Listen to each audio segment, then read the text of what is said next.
ఇర్మియా ప్రవచన గ్రంథం 42వ అధ్యాయము 3వ వాక్యాన్ని మనం చదువుదామా? మేము నడవవలసిన మార్గమును చేయవలసిన కార్యమును నీ దేవుడైన యెహోవా మాకు తెలియచేయునుగాక. మేము నడవవలసిన మార్గమును, మేము చేయవలసిన కార్యములను దేవుడైన యెహోవా మాకు తెలియచేయునుగాక. 2వ వచనం చదవండి. మేము ఎంత కొంచెము మంది మిగిలి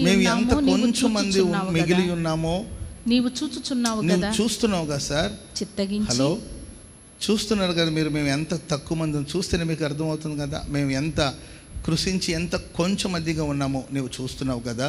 చిత్తగించి మా విన్నపాలు నీ సన్నిధికి రానిచ్చి, దేవుని సన్నిధికి రానిచ్చి, శేషించిన మా అందరి నిమిత్తం నీ దేవుడైన యెహోవాకు, అయ్యా నీవు మా విన్నపాలను విని మేము శేషించిన వాళ్ళు, విడువబడిన వాళ్ళు కొద్ది మందిగా ఉన్నాం. మా నిమిత్తం దేవుడైన యెహోవాకు ప్రార్థన చేయము. మేము నడవవలసిన మార్గము, అప్పుడు మేము నడవవలసిన మార్గమును చేయవలసిన కార్యమును దేవుడు తెలియచేస్తాడు. స్తోత్రం చెప్పండి అందరూ గట్టిగా. ఓ చిన్న గుంపు, కొంచెమే బలం, ఓ చిన్న గుంపు, శేషించిన వాళ్ళు, విడువబడిన వాళ్ళు, మిగిలిపోయిన స్థితి, బలం తగ్గిపోయిన స్థితి, జనబలం లేదు, శేషించిన వాళ్ళు, చెప్పుకోదగ్గ గొప్ప విషయాలు ఏమీ లేవు. అలాంటి పరిస్థితుల్లో భయము, కలవరాలు ఇవన్నీ కూడా ఏర్పడుతుంది. ఎటు వెళ్ళాలి? ఒకవేళ ఐగుప్తు దేశానికి మనం వెళ్ళిపోదామా? మనకి ఎక్కడ ఆశ్రయం దొరుకుతుంది? ఎక్కడ మనం సేఫ్గా ఉంటాం? శత్రు చేతి నుండి మనం తప్పించుకోవడం ఎట్లా? ఇలా ఎన్నో సమస్యల మధ్యలో సతమతం అవుతున్న సందర్భాల్లో వాళ్ళు ప్రవక్త అయిన ఇర్మియా దగ్గరికి వెళ్ళి అడుగుతున్నారు, బాబు మేము నీ దగ్గరికి వచ్చి మా పరిస్థితులన్నీ నీవు చూస్తూనే ఉన్నావు, మా స్థితిగతులన్నీ చూస్తున్నాం, మేము శేషించిన వారుగా ఉంటున్నాం, కాబట్టి కొంచెం ప్రార్థన చేయి బాబు. ఏమనంటే, మేము నడవవలసిన మార్గాన్ని దేవుడు, మేము చేయవలసిన కార్యాన్ని దేవుడు మాకు తెలియచేయునుగాక. చప్పట్లు కొడదాం అందరూ గట్టి గట్టి గట్టి గట్టి. మరి ఈ ప్రశస్త వేళ ఆయన సన్నిధికి వచ్చిన నేను కొంచెమే, నా బలం కొంచెమే, నా ఫ్యామిలీ చిన్నది, నా కుటుంబం చిన్నది, నా శత్రువులు మించిన బలము గలవాళ్ళు, నాతో యుద్ధం చేసేవాడు నాకన్నా బలవంతులు, నా పై అధికారులు బలవంతులు, ధనబలం కావచ్చు, అధికార బలం, వాళ్ళందరికీ ఆ బలం ఉండొచ్చు. కానీ నేను చాలా సాధారణమైన కుటుంబంలో పుట్టినవాడిని, నా జీవితం చాలా సాధారణమైన స్థితిలో సాగిపోతున్నాయి. నేను ఎదిరించగలుగుతానా? నేను పోరాడగలుగుతానా? ఈ పరిస్థితుల్లో నేను ఏం చేయగలుగుతాను? నా కుటుంబం ఎంత? నేను ఏ పాటి వాడిని? నా శక్తి ఎంత? నా ఆర్థిక బలం ఎంత? నా భుజబలం ఎంత? నా జనబలం ఎంత? ఈ కొంచెం శేషించిన స్థితిలో ఉన్నాను. ఎవరు కనీసం గుర్తించట్లేదు. జనాభా లెక్కలో కూడా లేము. అలాంటి స్థితిలో మేము ఉన్నాం. మేము ఏం చెయ్యాలనే ఆలోచనలో ఉన్నారా? ప్రియమైన వాళ్ళారా, మనం ఆరాధిస్తున్న దేవుడు నీవు నడవవలసిన మార్గాన్ని, నీవు చేయవలసిన కార్యాల దేవుడు నీకు బోధించబోతున్నాడు. చప్పట్లు కూడా దేవునికి స్తోత్రం చెప్పండి అందరూ గట్టి గట్టి గట్టి గట్టిగా గట్టిగా. హల్లెలూయా. మార్గం తెలియనప్పుడు దారి తప్పి తిరుగుతున్న చుక్కలు అని రాయబడింది. దారి తెలియనప్పుడు, మార్గం తెలియనప్పుడు బైబిల్లో రాయబడింది, ఊరికి పోవు త్రోవ ఎరగని వారై బుద్ధిహీనులు తమ ప్రయాసము చేత ఆయాస పడుతున్నారని ప్రసంగి గ్రంథంలో రాయబడింది. ఉందమ్మా వాక్యం? ప్రసంగి గ్రంథం అనుకుంటాను, మేబీ 10వ అధ్యాయమా. ఊరికి పోవు త్రోవ, ఊరికి పోవు మార్గము ఎరగని వారే బుద్ధిహీనులు తమ ప్రయాసము చేత ఆయాస పడుతున్నారంట. ఊరికి వెళ్ళే మార్గం తెలియదు, ఊరికి వెళ్ళాలని ఉంది కానీ త్రోవ తెలియట్లేదు. అందుకొరకు ఎంత ప్రయాసపడినా అది ఆయాసంగా మిగిలిపోతుంది. శారాదాసి అయిన హాగరు, ఎక్కడి నుండి వచ్చావు, ఎక్కడికి వెళుతున్నావు అంటే, ఆమె అంటే నా యజమానురాలైన శారా దగ్గర నుండి వచ్చాను. ఎక్కడికి వెళుతున్నావు అంటే సమాధానం లేదు. ఎందుకంటే ఎక్కడికి వెళ్ళాలో తెలియదు. ఊరికి పోవు త్రోవ తెలియదు. మన గురి ఏంటో తెలియని పరిస్థితి, గమ్యం ఏంటో తెలియని పరిస్థితి, గమ్యం ఎరుగని పరిస్థితిలో సతమతం అవుతున్నావా? ఏం చెయ్యాలి? ఏం మాట్లాడాలి? ఎక్కడ నిలబడాలి? ఎలా ప్రవర్తించాలి? ఎలా సమాధానం ఇవ్వాలి? దీని అంతం ఏమవుతుందో, దీని ముగింపు ఏమవుతుందో అర్థం కాని పరిస్థితుల్లో మనం వెళ్ళవలసిన మార్గాలు వెళ్ళకుండా వెళ్ళకూడని మార్గాల్లో కొన్నిసార్లు అడుగుపెట్టి ఆ బుద్ధిహీనులుగా ప్రవర్తించి ప్రయాసపడుతున్నావు, కానీ అది ఆయాసంగానే మిగులుతుంది. కొంతమంది ఎంత కష్టపడినా దానికి ప్రయోజనం లేదు. ఎంత చదువుకున్నా మంచి మార్కులు లేవు. ఎంత చదువుకొని మంచి మార్కులు సంపాదించిన సరి అయిన ఉద్యోగం లేదు. ఎంత వ్యాపారం చేసినా, ఎంత జ్ఞానాన్ని అప్లై చేసి వ్యాపారం చేసినా, ఎన్ని తెలివితేటలు ఉపయోగించి వ్యాపారం చేసినా కలిసి రావట్లేదు. లక్షల రూపాయలు ఖర్చు పెట్టి రాత్రి మగులు శ్రమపడి ఆ వ్యాపారాన్ని ప్రార్థించి దాన్ని ప్రారంభించినప్పటికీ కొనసాగించలేని పరిస్థితులు, మధ్యలో మిగిలిపోతున్న పరిస్థితి. అప్పులు పెరిగిపోతున్నాయి, రుణ బాధలు పెరిగిపోతున్నాయి, సమస్యలు పెరిగిపోతున్నాయి. ఆయాసం ప్రయాసం అంతా ఆయాసంగా ముగించబడిపోతుందేమో. ప్రేమైన వాళ్ళరా, నీ బలం కొంచెమే కావచ్చు, కానీ నీవు నడవలసిన త్రోవలో నా దేవుడిని నడిపించాలని కోరుకుంటున్నాడు. చెప్పలు కూడా మొదలు గట్టిగా బోధిస్తాడు, నడిపిస్తాడు. నీవు చేయవలసిన కార్యాలు నీకు బోధిస్తాడు ప్రభువు. ఆమేన్.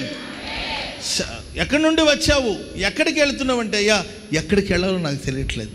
అప్పుడు దేవుడు అంటాడు, మరలా వెళ్ళి నీ యజమానురాలైన శారా దగ్గర దాగి ఉండు, కొంచెం అణిగిమణిగి ఉండు తల్లి అని దేవుడు ఆమెకు బోధించాడు. ఆమెను తీసుకెళ్ళాడు.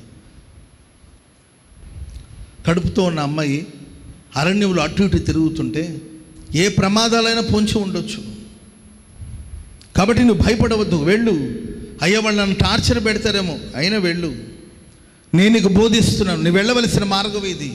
నువ్వు కుమారుని కని వాడు కొంచెం బలం పొందేంత వరకు నీవు అక్కడ ఉండాలి. అక్కడే నీకు సురక్షితమైన స్థలం ఉంటుంది, అక్కడే నువ్వు సురక్షితంగా బ్రతుకుతావు. కొంతకాలం నువ్వు అక్కడ ఉండాలి. అయ్యా వాళ్ళు నన్ను ఇబ్బంది పెడతారేమో, నన్ను టార్చర్ పెడతారేమో, నన్ను బలహీనపరుస్తారు, నువ్వు కొంతకాలం అక్కడ ఉండాలి, వెళ్ళి నీకు అదే సురక్షితమైన స్థలం అని దేవుడు బోధించి హెచ్చరించి, ప్రియులు ఎక్కడికి వెళ్ళాలో గురిగమ్యం తెలియని పరిస్థితిలో ఉన్న హాగర్ని మరలా శారా దగ్గరికి దేవుడు నడిపించి ఆమె జీవితాన్ని ప్రభు కాపాడారు. తన కుమారుని దేవుడు కాపాడారు. Praise the lord. కాబట్టి అర్థం కాని పరిస్థితుల్లో తర్జన పడుతున్నావా? కలవరాల మధ్యలో కాపురం చేస్తున్నావా? కన్నీటి మధ్యలో సాగిపోతున్నావా? జీవితానికి గురి ఏంటో తెలియని స్థితిలో అయోమయ పరిస్థితులు ఆందోళన చెందుతున్నావా? నువ్వు దేవుని సన్నిధిని సమీపించగలిగితే నా దేవుడు స్పష్టంగా తన మార్గాన్ని మనకు బోధించబోతున్నాడు. చక్కని త్రోవలో ఆయన మనల్ని నడిపించబోతున్నాడు. మనకు మేలు కలిగే మార్గాలు ఆయన మనల్ని నడిపించబోతున్నాడు. మనకు ప్రయోజనం కలిగినట్లుగా ఆయన మనకు బోధ చేయబోతున్నాడు. ఆయన దృష్టి ఉంచి మన మీద ఆయన తన ఆలోచన బయలుపరచబోతున్నాడు. ఆమేన్. ఒక 2-3 సంగతులు నేను పరిశుద్ధ గ్రంథంలో మీతో చెప్తాను. దేవుడు మనకు బోధించే మార్గాలు, ఏ మార్గంలో ప్రభు మనల్ని నడిపిస్తాడు, ఏ మార్గాన్ని మనకు బోధిస్తాడు ధ్యానం చేసుకుందాం. బైబిల్లో సామెతల గ్రంథం 4వ అధ్యాయము, సామెతల గ్రంథం 4వ అధ్యాయం 11వ వచనం. సామెతలు 4. జ్ఞాన మార్గమును నేను నీకు బోధించుచు ఉన్నాను, యథార్థ మార్గమును నేను నిన్ను నడిపించి ఉన్నాను. నీవు నడిచినప్పుడు నీ అడుగులు ఇరుకున పడదు, నువ్వు పరిగెత్తినప్పుడు నీ పాదాలు త్రొట్టిల్లదు. స్తోత్రం చెప్పండి అందరు గట్టిగా. నువ్వు నడిచి వెళ్ళినా సేఫ్గా వెళ్ళాలి, పరిగెత్తుకుంటూ వెళ్ళినా నీ కాళ్ళు జారిపోకుండా నీవు స్థిరంగా ఉండాలంటే జ్ఞాన మార్గం నీకు బోధించబడాలి. ఏ మార్గం అండి చెప్పాలి? ఏ మార్గం బోధించాలి దేవుడు? మనం ఏ మార్గంలో నడవాలి? జ్ఞాన మార్గంలో, యథార్థ మార్గంలో, జ్ఞాన మార్గంలో మనం నడవాలి. Praise the lord. కొంతమంది ఫాస్ట్గా నడక మనం చూస్తూ ఉంటాం. కొంతమంది నడిస్తే వేరుగా కాదండి, తాబేళ్ళు నడిచినట్లు నిదానంగా వెళ్తూ ఉంటారు. కొంతమంది కుందేళ్ళలాగా పరిగెత్తుతూ ఉంటారు. కొంతమంది తాబేళ్ళలాగా, కొందరు కుందేళ్ళలాగా నడుస్తుంటారు. మన నడక, మనం నడిచేవాళ్ళగా ఉన్నా పరిగెత్తేవాళ్ళగా ఉన్నా, నడిచినా త్రొట్టిల్లకూడదు, పరిగెత్తినా మనం త్రొట్టిల్లకుండా ఉండాలంటే దేవుడు తన జ్ఞాన మార్గాన్ని మనకు బోధించునుగాక. హల్లెలూయా. మనకు జ్ఞాన మార్గాన్ని బోధించే గ్రంథం పరిశుద్ధ గ్రంథమైన బైబిల్. ఆమేన్. రీసెంట్గా అంబానీ వాళ్ళ అబ్బాయికి పెళ్లి చేశాడు. అయిపోయిందా పెళ్ళి? వెళ్ళొచ్చుంటారు యూట్యూబ్లో. అంబానీ గారికి వాళ్ళ అబ్బాయికి వివాహం చేశారు. తన పెళ్లి కోసం ఇంచుమించు 25 సంవత్సరాల క్రిందటే ఒక ప్రాంతాన్ని ఏర్పాటు చేశారంట. అక్కడ దాదాపు 1,00,000 చెట్లు నాటించారంట. ఎన్ని చెట్లు అండి? 1,00,000 చెట్లు. 25 సంవత్సరాల నుండి ప్రిపరేషన్. ఆడ వివాహం కోసం 25 సంవత్సరాల నుండి ప్రిపేర్ అయ్యి సిద్ధపడి ఇంచుమించు 2,000 కోట్ల రూపాయలు ఖర్చు పెట్టి వివాహం చేశారు. ఎన్ని వేలండి? 2,000. Praise lord. మనం ఒక చిన్న పెళ్లి చేయడానికి తర్జన పడుతుంటాం, 6గురికి అన్నం పెట్టడానికి ఆయాసపడిపోతుంటాం. సరే, నేను ఏం చెప్పాలనుకుంటున్నా అంటే, ఆ వివాహానికి వచ్చే వాళ్ళందరికీ వెడ్డింగ్ కార్డుతో పాటు, పెళ్లి కార్డుతో పాటు ఇలాంటి ఒక బుక్ ఒకటి ఇస్తారంట, మాన్యువల్ బుక్ ఒకటి ఇస్తారంట. ఆ బుక్లో ఏమని రాసి ఉంటుందంటే, పెళ్ళికి అందరూ ఏ డ్రెస్ వేసుకోవాలి. అర్థమవుతుందండి మీకు? వాళ్ళ పెళ్ళికి పిలిచారు, మనకు నచ్చిన బట్టలు మనం వేసుకెళ్తామంటే కుదరదంట. పలానా కలర్ డ్రెస్సే వేసుకోవాలి, పలానా క్లాతే అయి ఉండాలి, పలానా జ్యువెలరీ బంగారం ఇలాంటిదే వేసుకోవాలి, ఇలాంటి సూటే వేసుకోవాలి, ఇలాంటి కలర్లో డ్రెస్ వేసుకోవాలి, పలానా చోటనే ఉండాలి, ఏ హోటల్లో వాళ్ళు ఉండాలో, ఏం తినాలో ప్రతిదీ ఆ బుక్లో రాశారండి. ఆ రాసిన దాని ప్రకారమే అందరూ రావాలంట. వెడ్డింగ్ కార్డుతో పాటు వాళ్ళు ఎలా రావాలో, ఎలా ఉండాలో, ఎక్కడ కూర్చోవాలో, ప్రైజ్ లార్డ్, ఎక్కడ పార్క్ చేయాలో, ఎక్కడ కూర్చోవాలో, వాళ్ళకి ఏర్పాటు చేసే స్థలం ఎక్కడో, ప్రతిదీ పాడేవాళ్ళు ఎక్కడ ఉండాలి, ఏంటంటే వాయిద్యాలు వాయించేవాళ్ళు ఎక్కడ ఉండాలి, పెళ్లి చేసేవాళ్ళు ఎక్కడ ఉండాలి, ఏంటంటే కుటుంబ సభ్యులు ఎక్కడ ఉండాలి, అతిథులు ఎక్కడ ఉండాలి, ప్రతిదీ ఆ బుక్లో రాసి వాళ్ళకి అందించారంట. అది విన్నప్పుడు నాకు ఆశ్చర్యం అనిపించింది. ఒక సంపన్న స్థితిలో ఉన్న ఒక ధనవంతుడు తన కుమారుని వివాహం చేసేటప్పుడు ఇలాగే జరగాలని మొత్తం ఒక గ్రంథంలో రాసి అందరికి అందించారు కదా, ఒక పుస్తకంలో రాసి అందించారు కదా. మనం ఎలా ఉండాలని ప్రభు కోరుకోడా? మనం ఎలా బ్రతకాలో ప్రభు కోరుకోడండి? మనం ఎలా ఆరాధించాలో ఆయన కోరుకోడా? ఆయన ఎలా మనం సేవించాలో ప్రభు కోరుకుంటాడా లేదా? కనుక ఆయన మనసులో ఉన్న మాటలన్నీ కూడా పరిశుద్ధ గ్రంథమైన బైబిల్లో రాసి మనకు అందించారు. ఈ వాక్యం మనకు జ్ఞానమును బోధిస్తుంది. స్తోత్రం చెప్పండి అందరూ గట్టిగా హల్లెలూయా.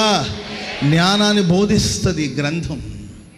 కనుక ఈ గ్రంథాన్ని మనం ధ్యానించినప్పుడు ప్రియమైన వాళ్ళరా, యెహోవా యందు భయభక్తులు కలిగి ఉండుటయే చెప్పాలి జ్ఞానానికి మూలం.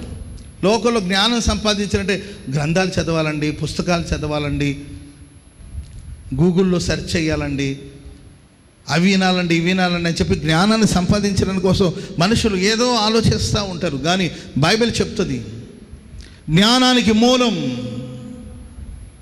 మీలో ఎవరికైనా జ్ఞానం కొదువుగా ఉంటే నన్ను అడగండి, నేను ధారాళముగా జ్ఞానాన్ని ప్రసాదిస్తానని ప్రభు చెప్పాడు.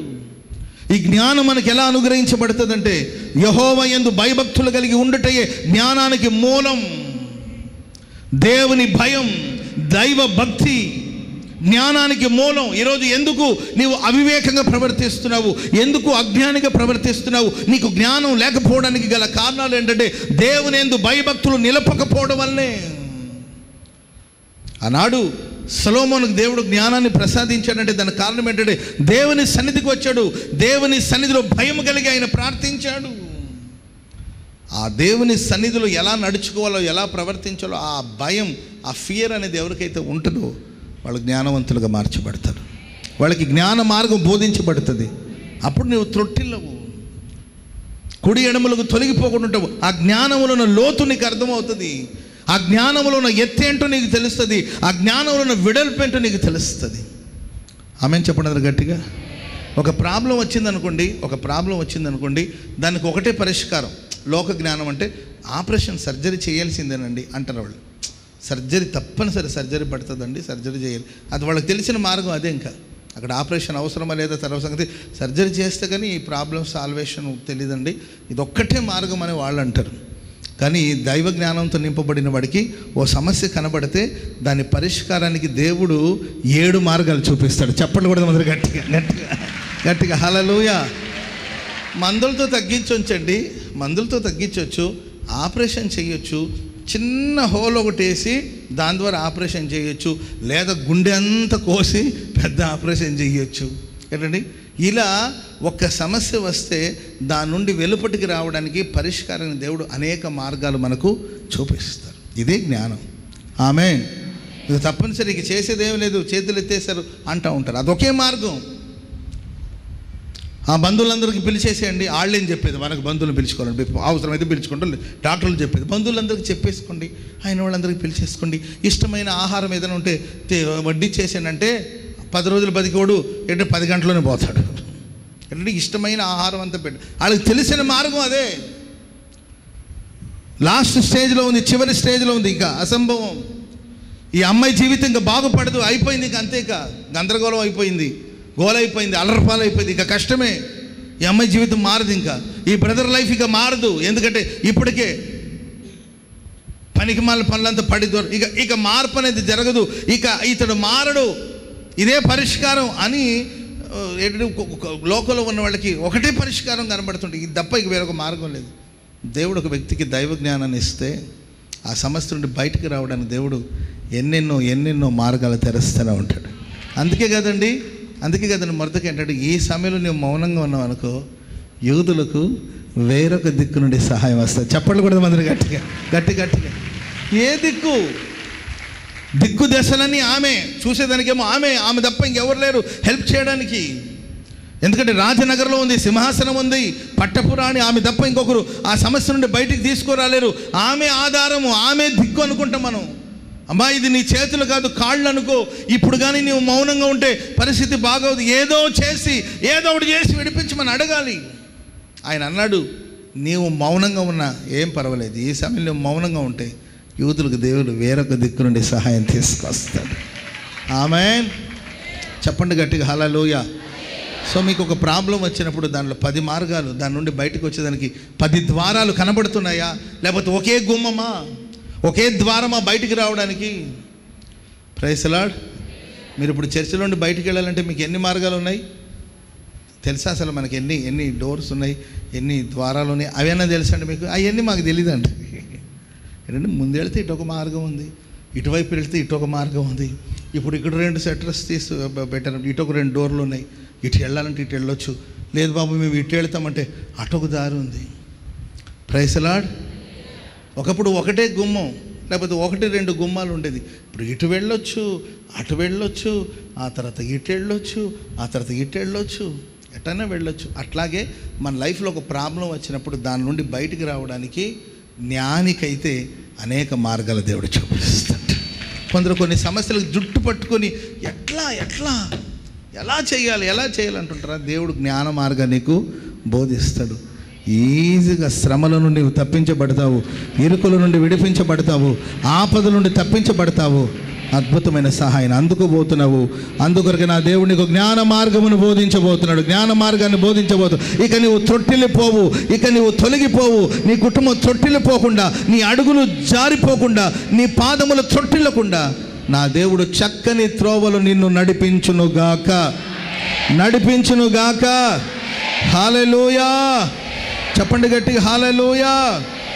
జ్ఞాన మార్గం మనకు దేవుడు బోధిస్తున్నాడు. బైబిల్లో సామెతల గ్రంథం 1వ అధ్యాయం 20వ వచనం ఇలా చెప్తుంది. సామెతల గ్రంథం 1వ అధ్యాయం 20వ వచనం, జ్ఞానము వీధులలో కేకలు. జ్ఞానం ఎక్కడుందంటండి? చెప్పాలి. జ్ఞానం ఎక్కడుంది? కొందరు ఇళ్లలో లేదు జ్ఞానం, అందుకే వీధుల్లో నిలబడింది జ్ఞానం. ఇంట్లో ఉండవలసిన జ్ఞానం వీధుల్లోకి వెళ్ళింది. వీధుల్లో నిలబడి, తలుపు వద్ద నిలబడి తట్టుచున్నాను, తలుపు తెరవండి, నన్ను ఆహ్వానించండి. జ్ఞానమైన ప్రభు వీధులు నిలబడి పిలుస్తూ ఉన్నాడు. ప్రయాసపడి భారాన్ని మోయించిన సమస్త జనులారా, నేను మీకు విశ్రాంతిని ఇస్తాను, నన్ను పిలవండి, నన్ను చేర్చుకోండి, నాకు స్థలం ఇవ్వండి అని జ్ఞానమైన దేవుడు సంత వీధుల్లో నిలిచి ప్రభు పిలుస్తున్నాడు. చదవండి మా. సంత వీధులలో బిగ్గరగా పలుకుచున్నది. Praise the lord. రండి వినండి అనగా బిగ్గరగా కేకలు. అంత అవసరమా పాస్టర్ గారు కేకలు? అసలు గొంతు బాగలేనట్టుంది అంటారు. సంత వీధులు నిలబడి బిగ్గరగా పలుకుచూ ఉన్నది జ్ఞానం. గొప్ప సందడి గల చోట ప్రకటన చేస్తా ఉంది. పురద్వారములో నిలబడి పట్టణములోను జ్ఞానము ప్రచురించుచు ప్రతి స్థలములో జ్ఞానం ప్రచురం చేయబడుతుంది. యూట్యూబ్లో దేవుని వాక్యం వినబడుతుంది, ఆదివారపు ఆరాధనలో వినబడుతుంది, బుధవారం స్త్రీల కూడికలో వినబడుతుంది. సంపూర్ణ రాత్రి ఉపవాస ప్రార్థన కూడికలు వినబడుతుంది, ప్రకటన చేయబడుతుంది, ప్రకటించబడుతుంది దేవుని జ్ఞానం. చదవండి. ఎట్లనగా జ్ఞానం లేని వారలారా మీరెన్నాళ్ళు జ్ఞానం లేని ఎంతకాలం ఇట్లుంటారు? హలో, ఎంతకాలం ఉంటారండి ఇట్లా మూర్ఖంగా అవివేకంగా? ఎంతకాలం బతుకుతారు? జ్ఞానం లేరు ఇంకెన్నాళ్ళు? ఇంకెప్పుడు తెలుసుకుంటారు? వింటున్నారా? ఇంకెప్పుడు తెలుసుకుంటారు? ఇంకా సెల్ ఫోన్లో ఆడుకుంటున్నావా? ఇంకా సెల్ ఫోన్ నొక్కుతున్నావా? ఇంకెంతకాలం రెండు తలంపుల మధ్యలో తడబడుతుంటారు? ఎందుకు మానసిక ప్రశాంతత లేదు? ఎందుకు దైవిక ఆశీర్వాదాన్ని పొందలేకపోతున్నావు? ఎందుకు దేవుని మార్గం నీకు బోధించబడలేని పరిస్థితిలో ఉన్నావు? ఇంకా రెండు తలంపుల మధ్యలో ఉన్నావు. ఇంకెంతకాలం అవివేకంగా ఉంటారు? ఇంకెంతకాలం జ్ఞానం లేనివారుగా ఉంటారు? చదవండి. అపహాసకులారా ఎన్నాళ్ళు అపహాస్యం చేస్తారు? అపహాస్యములో ఆనందిస్తారంట వీళ్ళు. దేంట్లో ఆనందిస్తారండి? అపహాసం, జోకులు వేయడం, ఎగతాళి చేయడం, కమెంట్ చేయడం. ఏంటండి? కడుపు బుర్ర నవ్వడం. మనం నవ్వాలంటే ఎవడో ఒకడిని ఏడిపిస్తేనే కానీ మనకు నవ్వు రాదు. ఎవడో ఒకటి గురించి కమెంట్ చేస్తేనే కానీ మనకు నవ్వు రాదు. నీ సంతోషం కోసం ఎదుటి మనిషిని అపహాస్యం చేయడం ఎంతవరకు సబబు? మనం ఎవరి యందు ఆనందించాలి? చెప్పాలి. ఎవరి యందు ఆనందించాలి? దేవుని యందు కదా మనం ఆనందించాలి. కానీ మనం దేని యందు ఆనందిస్తున్నాం? జోకులు వేయాలి మనకి. ఇప్పుడు ఏంటంటే కామెడీ షోలు చూడాలి. అర్థమైందండి? ఇవే మనకు కావాల్సింది. వింటున్నారా యవనస్తులారా? ఏంటండి ఫన్నీ షోలు చూడాలి, కామెడీ షోలు చూడాలి. అర్థమైందండి? ఎవరో మీద ఆ కామెడీ షోలో కూడా ఎవరో ఒకరి మీద జోక్ వేయడం, ఎవరినో ఒకరిని ఏదో అండో, అప్పుడు అందరూ పగలబడి నవ్వడం. ఇది దీని జ్ఞానం అంటారా? ఎవడో ఒక బలహీనుడు ఆడు బలహీనత గురించి మాట్లాడి దాన్ని బట్టి నవ్వాలా? ఎవడో ఒక అనారోగ్యంగా ఉన్నాడు వాడిని చూసి నవ్వాలా? ఒకడేమో ఏంటంటే బలంగా ఉన్నాడు, ఆరోగ్యంగా ఉన్నాడని చెప్తాను నేను. ఏంటండి దేహపరంగా లావుగా ఉన్నాడు, ఆయన చూసి ఆయన నడకను చూసి మనం నవ్వాలా? ఒకడు కాళ్ళు బాగలేదండి, వాడు కుంటుతూ నడుస్తున్నాడు, వాడిని చూసి నువ్వు నవ్వాలా? ఒకడు గొంతు బాగలేదండి, ఒకడు గొంతు బాగలేదు, వాడు మాట్లాడుతుంటే ఒకలాగా వినబడుతుంది, దాన్ని చూసి నువ్వు నవ్వాలా? మనుషులు బలహీనతలు చూసి మనం నవ్వాలా? దాన్ని బట్టినే మనకు సంతోషం రావాలి. ఎంతకాలం అపహాస్యం చేస్తూ ఆ అపహాస్యములో సంతోషిస్తారు, ఆ అపహాస్యంలో మీరు ఆనందిస్తారు? జ్ఞానము లేని వారులారా ఇంకెంతకాలం అపహాస్యం చేస్తారు అని వాక్యం హెచ్చరిస్తుంది. కనుక ప్రియమైన వారులారా, ఎవరిని మనం హేళన చేయకూడదు. Praise the Lord. బార్డర్ దాడతారు కొంతమంది, బార్డర్ క్రాస్ చేస్తూ ఉంటారు. ఎంత పడితే అంత మాట్లాడడం, అక్కడ ఏంటో వాళ్ళ పరిస్థితి ఏంటో వాళ్ళ సిచ్యువేషన్ ఏంటో మనకేం తెలుసు అని చెప్పండి. ఎంత పడితే అంత మాట్లాడడం, ఏది పడితే అది మాట్లాడడం, ఇవన్నీ మాట్లాడి దీంట్లో ఆనందాన్ని వెతుక్కుంటున్నావు అంటే నీవు అజ్ఞాని అని అర్థం, నీవు వివేకం లేనివాడు అని అర్థం. ఇంకా నేను తెగించి చెప్పాలంటే పశుప్రాయుడు అని అర్థం. Praise the Lord. ఆనందం అనేది ఆనందాన్ని బయట వెతుక్కోదండి, ఆనందం అనేది నీలోనే వెతుక్కోవాలి. ఎందుకంటే నీలో నీ గుండె గుడిలో యేసయ్య కొలువై ఉన్నాడండి, నీలోనే వెతుక్కోవాలి సంతోషం. Praise the Lord. ఒక మూర్ఖుడు అజ్ఞానికి చిహ్న ఏం తెలుసండి? ఆయన అందరినీ ఎగతాళి చేస్తుంటాడు, అందరినీ అపహాస్యం చేస్తుంటాడు, నవ్వుతుంటాడు. ఇతడు అవివేకి జ్ఞాని, జ్ఞాని మౌని. Praise the Lord. చెప్పండి గట్టిగా హల్లెలూయా, హల్లెలూయా. ఎవరిని కష్టపెట్టకూడదు, ఎవరిని బుద్ధి చెప్పాలన్నా దానికి ఒక పద్ధతి ఉంటుంది. అది హేళనగా కాదు, బుద్ధి చెప్పాలి, గద్దించాలి, హెచ్చరించాలి. దానికి ఒక పద్ధతి ఉంటుంది, ఒక క్రమం ఉంటుంది. ఆమె హల్లెలూయా. గాయపరచవచ్చు, తప్పు కాదు. అది వాళ్ళని హేళన చేసి అవమానపరచడం అది జ్ఞానం కాదు. చూడండి ఇంకొక మాట కూడా అక్కడే చదవండి. సామెతల గ్రంథం 7వ అధ్యాయం 7వ వచనం చదువుదాం. అజ్ఞాని ఎలా ఉంటాడో చెప్తున్నాను మీకు. 7వ అధ్యాయం 7వ వచనం. జ్ఞానము లేని వారి మధ్యన యవ్వనుల మధ్యను బుద్ధి లేని పడుచువాడొకడు నాకు కనబడిన. జ్ఞానం లేని వాళ్ళు, అసలే జ్ఞానం లేని వాళ్ళు, ఆ జ్ఞానం లేని వాళ్ళ మధ్యన ఏంటంటే యవనస్తుల మధ్యన ఒక బుద్ధి లేని పడుచువాడొకడు నాకు కనబడెను. సంధ్యవేళ అది కాకుండా 21 వచ్చిన చదవండి. 7:21. అది తన అధికమైన లాలన మాటల చేత వారిని లోపరుచుకొనును, తాను పలికిన ఇచ్చకపు మాటల చేత ఈడ్చుకొని వెళ్ళను. అజ్ఞాని పరిస్థితి ఎలా ఉంటుందో తెలుసండి? ఆడు ఎక్కడ కూర్చుంటే తెలుసండి? బుద్ధి లేని మనుషుల దగ్గర కూర్చుంటాడు. తలల పైకి ఎత్తి వినండి. తెలివి గల వాళ్ళ మధ్యలో కూర్చుంటే మీకు కూడా తెలివి వస్తుంది. ప్రైజ్ లార్డ్, హల్లెలూయా. ప్రేయర్ఫుల్గా ఉన్నవాళ్ళ మధ్యలో కూర్చుంటే నీకు కూడా ఆటోమేటిక్గా ప్రేయర్ వస్తుంది. అంతేక భాషలు మాట్లాడేవాళ్ళు పక్కన కూర్చొని అనుకుంటే నీకు కూడా ఆటోమేటిక్గా ఏంటండి ఆ పరిశుద్ధాత్మ స్పర్శ తగులుతుంది నీకు. ఆమె ఆరాధించే వాళ్ళ మధ్యలో కూర్చుంటే నీవు కూడా ఆరాధన చేస్తావు. ముసలమ్మ ముచ్చట్లు చెప్పేవాళ్ళు ఉంటారు చర్చిలో. అడ్రస్ కావాలంటే నేను ఇస్తాను, ఫోన్ నెంబర్ కావాలని ఇస్తాను. మీకు ఉన్నారు, హోసన్న మందిరంలోనే ఉంటారు ముసలమ్మ ముచ్చట్లు చెప్పేవాళ్ళు. ఏంటండి పనికి మాను ఏంటండి వదరబోతు మాట్లాడే గుంపు ఉంటారు, ఎక్కడైనా ఉంటారండి. సో నీవు చూస్ చేసుకోవడం, సెలెక్ట్ చేసుకోవడం నీ చేతులు. నేను ఎవరి మధ్యలో కూర్చోవాలి, ఎవరితో సంభాషించాలి, ఎవరితో మాట్లాడాలి అనే ఆ స్పృహ మనకు ఉండాలి. బుద్ధి లేని మనుషుల మధ్యలో బుద్ధి లేనివాడు ఒకడు కూర్చున్నాడు. ప్రియులారా, ఆ పరిస్థితి ఏంటి అని మనం చూస్తే అతను ఎవరైనా తొందరగా వాళ్ళ మాటల చేత అతన్ని గారడి చేయవచ్చు. అవివేకిని ఎవరేం చెప్తే అది చేస్తాడు. Praise Lord. ఎవరేం చెప్తే అంతేకా. జుట్టు పెరగాలంటే ఎవడో ఏదో ఒకటి చెప్తాడు, చేయడమే అంతే. అది ఎంతవరకు అయ్యే ఆలోచించరు. మొహం తెల్లగా రావాలంటే ఏం చేయాలి అని అంటే ఎవరో ఒకటి చెప్పారు, చేయడమే అంతేకా. అది ఎంతవరకు కరెక్టు, అది ఎంతవరకు సబబు, అది మనకెంతవరకు సెట్ అవుతుంది? ఎవరేం ఆలోచన చెప్పినా, ఎవరే ఫార్ములా చెప్పినా అన్నీ అప్లై చేయడం. వివేచన మనకు ఉండాలి. మూర్ఖుడిని ఎవరైనా లాలన మాటల చేత లోపరుచుకుని చాలా జాగ్రత్తగా ఉండాలి యవనస్తులు, మరి ముఖ్యంగా. ఎందుకంటే అది యవనస్తుల గురించి రాయబడిన మాట. ఈరోజు చదువుకుంటున్నారు యవనస్తులు, పెద్ద పెద్ద జ్ఞానం లేదైతే చదువుకుంటున్నారు, పెద్ద పెద్ద చదువు, కానీ ఒక సమస్య వచ్చినప్పుడు వీళ్ళు ఏ ఉద్దేశంతో మాట్లాడుతున్నారు, ఈ మాటలకు మనం లోబడవచ్చా? ఆ స్పృహ లేదు. ఎవరైనా కొంచెం పొగిడితే చాలంతే. మనం ఎలా ఉన్నామో మనకు తెలీదా? అద్దం లేదా మన ఇళ్లలో? బీరోకి అద్దాలు ఉన్నాయి, ఏంటండి అద్దాలు ఉన్నాయి, చాలా దాని మంచాన్ని కూడా అద్దాలు పెట్టుంటారు కొంతమంది. అది ఎందుకు నాకు అర్థం కావట్లేదు. ఏంటండి పర్సులు, బ్యాగులు ఉన్నాయి, ఆ బ్యాగులు కూడా అద్దాలు ఉంటున్నాయి కొంతమందికి. కొందరైతే వాళ్ళు ధరించుకొని బట్టలలో కూడా అద్దాలు అమర్చి ఉంటారు. ఎందుకు ఈ అద్దాలని? మనల్ని చూసుకోవడానికి కదా. మనం ఎలా ఉన్నామో అద్దం ముందు నిలబడితే మనకు తెలుస్తుంది కదా. ఒకడు పొగిడినప్పుడు వాడు ఏ ఉద్దేశంతో పొగుడుతున్నాడు? నిజంగానే ఆయన పొగిడిన విషయాలు మనలో ఉన్నాయా, లేకపోతే తన ప్రయోజనం కొరకు పొగుడుతున్నాడా? ఉండాలి, ఆ జ్ఞానం ఉండాలి. తీయగా మనుషులు మాట్లాడిన వెంటనే ఆ మాటలకి లోబడిపోయి ఆ మాటల చేత వాళ్ళు మనల్ని ఈడ్చుకెళ్ళే ప్రమాదాలు ఉంటుంది. సౌల్ని ప్రజలు తొందర చేశారు. సమూయేలు రావడం ఆలస్యమైంది, జనులు తొందరపడుతూ ఉన్నారు. మనుషులు తొందరపడ్డారని నీకు ఒక వాక్యాన్ని దేవుడు ఇవ్వలేదా? నీకు ఒక ఉపదేశాన్ని దేవుడు ఇవ్వలేదా?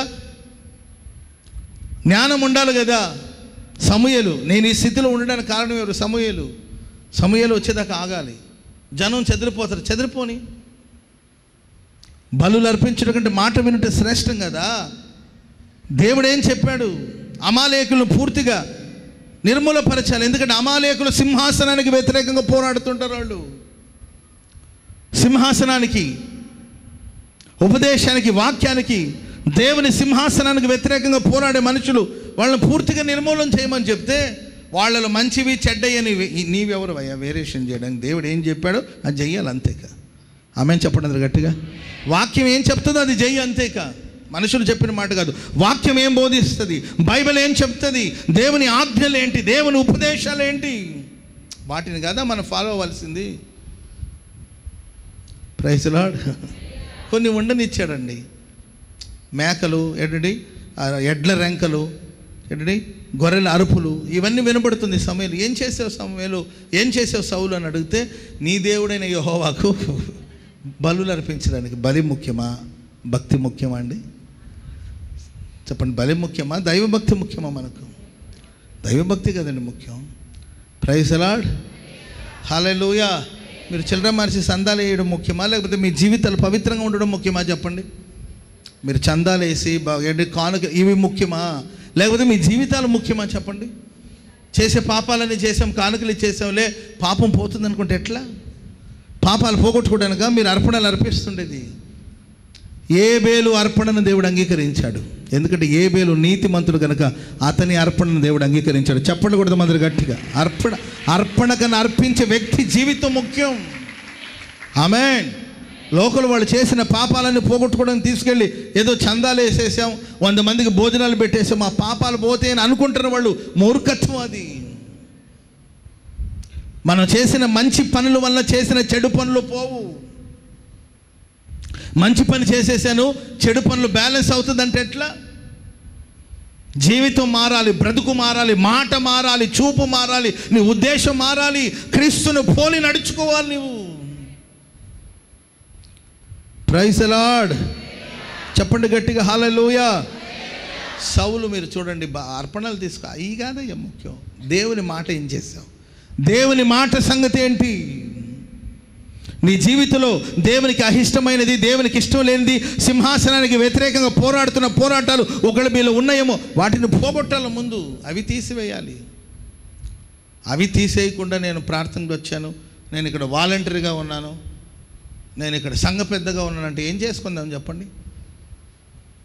మన ఇళ్ళ దగ్గర మన సాక్ష్యం ఏంటి? నేను ఇక్కడ వాలంటరీగా ఉన్నాను, ఆ ఇంటి దగ్గర చూస్తే తల్లి కూతురులకే పడదు, సిగ్గుచేటు. ఆ తల్లి కూతురులకే పడదండి. తల్లి కూతురు పోట్లాడు, మేము ఇక్కడ వాలంటీర్. సిగ్గుగా లేదా అసలు చెప్పుకోవడానికి అట్లా? అరే నా జీవితం ఏంటి, నేను చేస్తున్న పని ఏంటి? నేను ఇక్కడ వాలంటరీగా ఉన్నాను, మూల మీద మూలుగుతున్న ముసలిదానికి అంత అన్నం పెట్టే ఓపిక లేదు. ఇక్కడేంటమ్మా నీవు వచ్చేది పరిచర్య? నీవు ఇక్కడికి వచ్చి చేసే పరిచర్య, మూల మీద మూలుగుతున్న ముసలమ్మకి ఒక ముద్ద అన్నం పెట్టే ఆ టైం లేదు నీకు. నీవు ఇక్కడికి వచ్చి నేను పరిచర్య చేస్తున్నట్టు ఎట్లా? ఇళ్ళ దగ్గర రౌడీలాగా ప్రవర్తిస్తూ ఉంటారు, ఇక్కడికి వచ్చేసి మేము యూనిఫామ్ వేసుకొని మేము దేవుని బిడ్డ. ఎలా అర్థమైందండి? ఇక్కడ చేసే ఈ పని కన్నా అక్కడ మీరు పవిత్రంగా ఉండడమే ముఖ్యం. పవిత్రంగా ఉండడమే ముఖ్యం. సాక్ష్యం కలిగి ఉండడమే ముఖ్యం.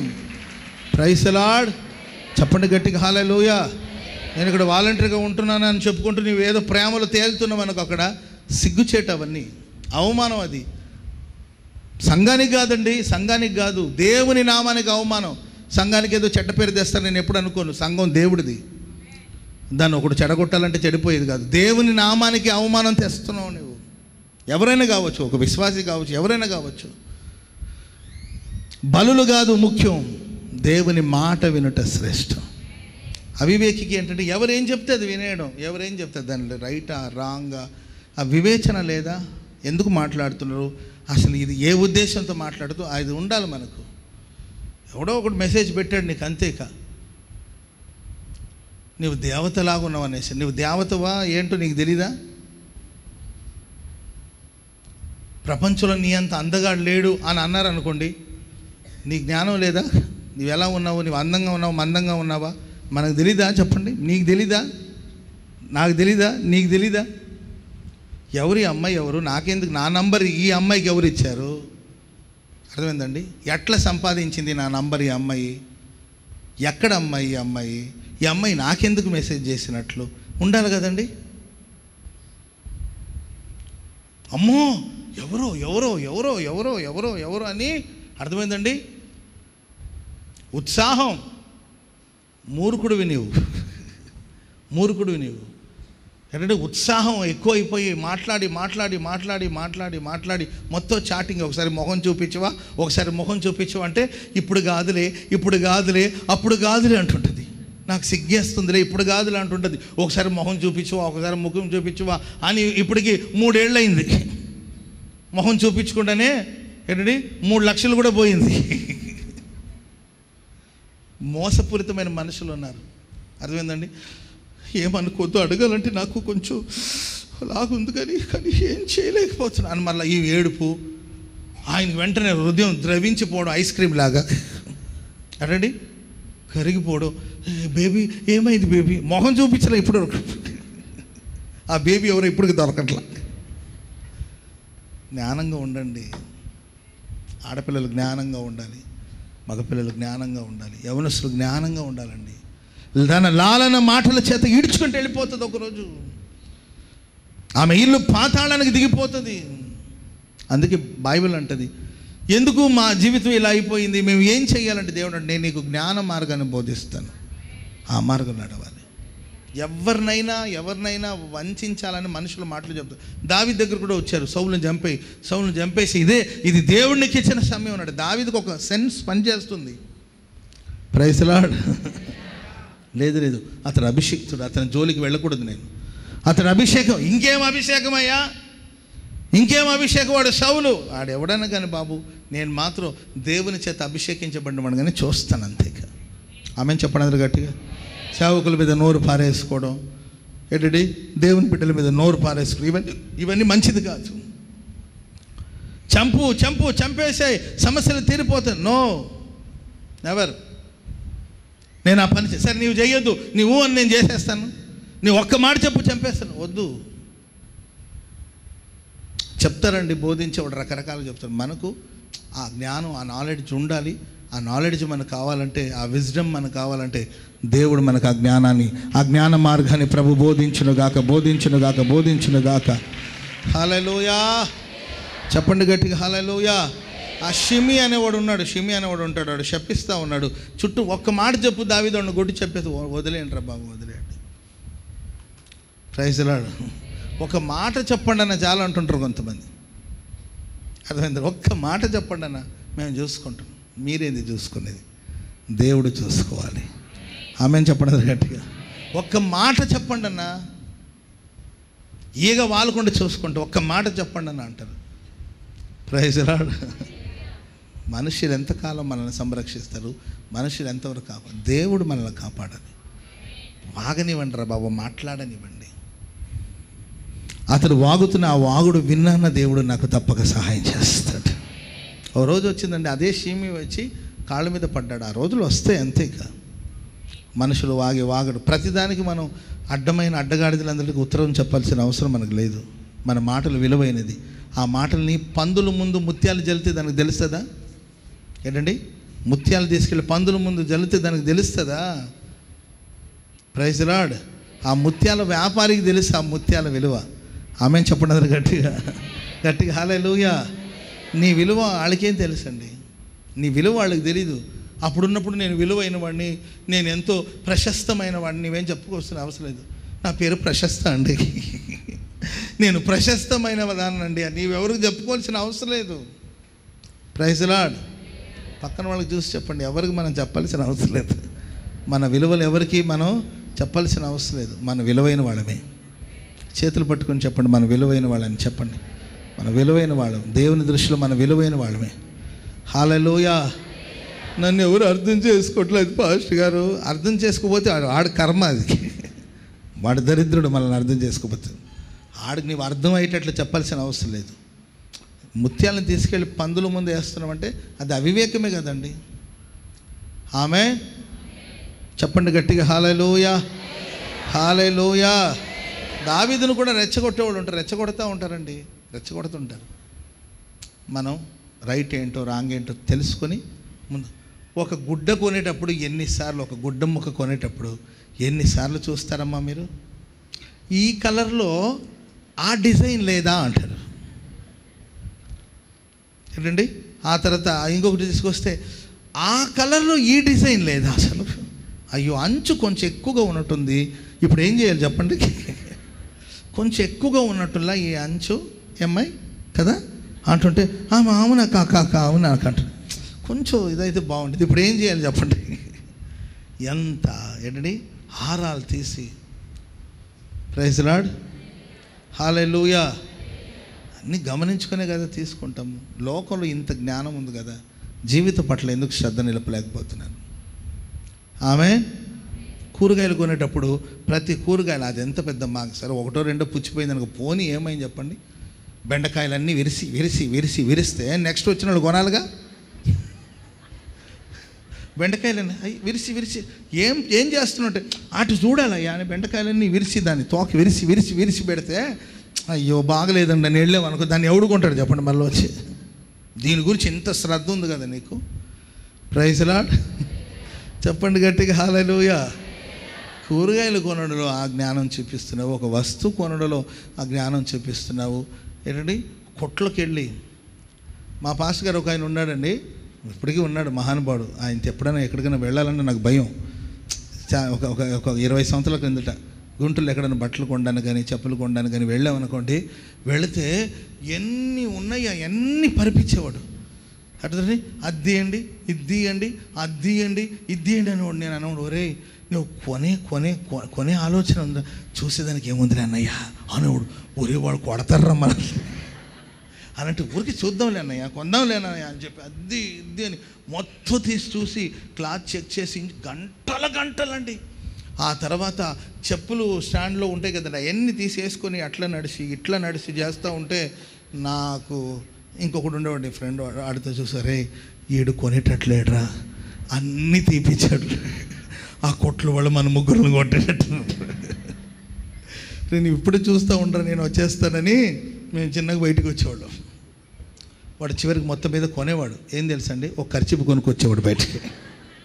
ఎరా కొన్నామంటే ఏం నచ్చలేదన్న, ఖర్చీపు నచ్చింది, ఇది తీసుకొచ్చాను అన్నాడు.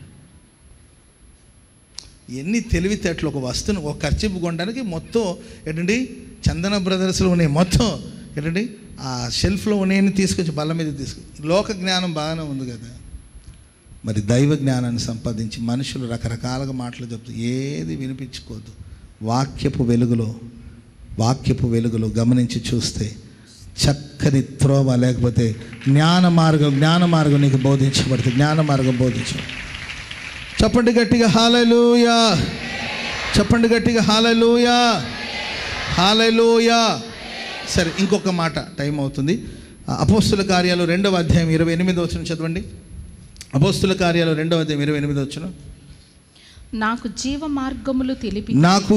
మార్గమును నీవు తెలిపావు, నీ దర్శనమును అనుగ్రహించి నన్ను ఉల్లాసముతో నింపావు. స్తోత్రం చెప్పండి అందరు గట్టిగా. నీవు నాకు జీవ మార్గమును, ఒక మార్గం ఉంది, ఆ మార్గంలో జీవం ఉంది, ఆ జీవ మార్గమును నాకు తెలిపావు, నీ దర్శనమునిచ్చి ఉల్లాసంతో నా హృదయాన్ని నీవు నింపి ఉన్నావు. స్తోత్రం చెప్పండి అందరు గట్టిగా. హల్లెలూయా. జీవ మార్గం, బైబిల్ చెప్తుంది జీవించువాడనే పేరు ఉంది, కానీ నీవు మృతుడవే. నా దేవుని ఎదుట నీ క్రియలు సంపూర్ణమైనవిగా కనబడటలేదు. జీవించుచున్నవాడనే పేరుకే జీవం ఉన్నట్టు, కానీ మృతుడుగా ఉంటున్నావు. కానీ చదవబడిన వాక్యంలో మనం చూస్తాం, జీవ మార్గమును నేను నీకు బోధిస్తాను, నేనే జీవం, ఆ జీవ మార్గాన్ని నీకు బోధిస్తాను. ఆ మార్గంలో ఉల్లాసంతో నా దర్శనం ఇచ్చి ఉల్లాసంతో నీ హృదయాన్ని నేను నింపుతాను. స్తోత్రం చెప్పండి అందరు గట్టిగా గట్టిగా. హల్లెలూయా. మనం ఆ జీవ మార్గంలో ఉన్నప్పుడు, మనలో ఆ జీవం ఉన్నప్పుడు, మనలో జీవం ఉన్నప్పుడు, మన జీవ మార్గంలో ఉన్నప్పుడు, మనం ఎక్కడికి వెళ్ళి నిలబడినా ఆ ప్రాంతం అంతా జీవింప చేయబడుతూ ఉంటుంది. చెప్పట్లు కూడా అందరు గట్టిగా గట్టిగా గట్టిగా గట్టిగా. హల్లెలూయా. ఈ ఊరు మంచిది కాదు, ఆ ఊరు మంచిది కాదు, నీవు ఏ ఊరిలో ఉంటావో జీవ మార్గంలో నీవు ఉన్నప్పుడు, జీవం నీలో ఉన్నప్పుడు ఆ పట్టణం అంతా జీవంతో నింపబడుతుంది. ఆమెను చెప్పండి అందరు గట్టిగా. ఆ పట్టణం అంతా సంతోషిస్తుంది.